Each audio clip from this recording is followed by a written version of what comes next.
ሰላም አለይኩም ወራህመቱላሂ ወበረካቱሁ። ሰላም ጤና ይስጥልኝ። ዛሬም ቆንጆ የኢድ ኩኪስ ይዤ መጥቻለሁኝ። ቅቤ ሳያስፈልገው በዘይት ብቻ ቆንጆ ኩኪስ አብረን እንስራ።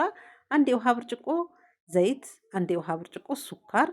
ሱካሩን መጀመሪያ አልፈጨሁትም፣ አሁን ነው ከዘይቱ ጋር የፈጨሁት። እንዲህ የተወሰነ ከመታ ነው በኋላ ሁለት እንቁላል፣ ቫኒላ፣ ትንሽዬ ጨው እና ወተት ከግማሽ ብርጭቆ ትንሽ አለፍ ብሏል።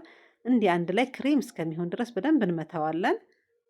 እንደተመለከታችሁት በጣም ክሬም ሆኗል። ደጋግመን ፍጭት እናደርገውና እንዲህ ወደምናቦካበት እቃ ላይ እንገለብጣለን። በመቀጠል እንግዲህ ዱቄት ነው የምንጨምረው። ዱቄት እኔ 4 ኩባያ ተጠቅሜያለሁኝ። እያየን እንጨምራለን። ከዛም አንድ የሻይ ማንኪያ ድርበብ የሆነ ቤኪንግ ፓውደር ጨምሬያለሁኝ። በባለፈው ላይ ቤኪንግ ፓውደር አንጨምርም ወይ እያላችሁ ጠይቃችሁኛል። የባለፈው በቂቤ ብቻ የተሰራ ኩኪስ ስለሆነ ፓውደር አያስፈልገውም። ቅርጹን ያሳጣብናል፣ ይዘረጠጣል።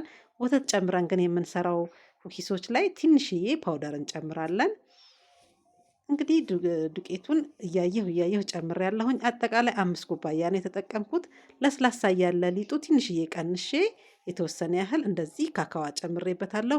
ሁለቱንም ለ15 ደቂቃ ያህል ፍሪጅ አቆይቼ አውጥቼ በዚህ መልኩ እየዳመጥኩኝ ቅርጽ ሰጠዋለሁኝ። ውፍረቱ በዚህ ያህል ሳይዝ ነው መሆን ያለበት። እንግዲህ በሹካ ነው እንደዚህ ከላይ ቅርጽ የሰጠሁት። ከዛ ቤት ውስጥ ባለን ቅርጽ ማውጫ ማውጣት እንችላለን። ቅርጽ ማውጫ እንኳን ባይኖር ቤት ውስጥ በቢላ ብንቆርጠው እንደዚህ በሹካ ካደረግነው በኋላ በጣም ቆንጆ አይነት ቅርጽ ይሰጠናል።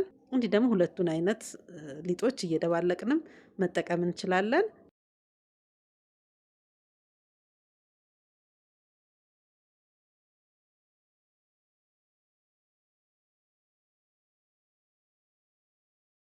ይህን የመሰለ ቀላልና በቀላል ግብአት የምንሰራቸው ምግቦች እንዲሁም ደግሞ ጣፋጮችን ስለቅ እንዲደርሳችሁ ፎሎ ሪፖስት አድርጉልኝ።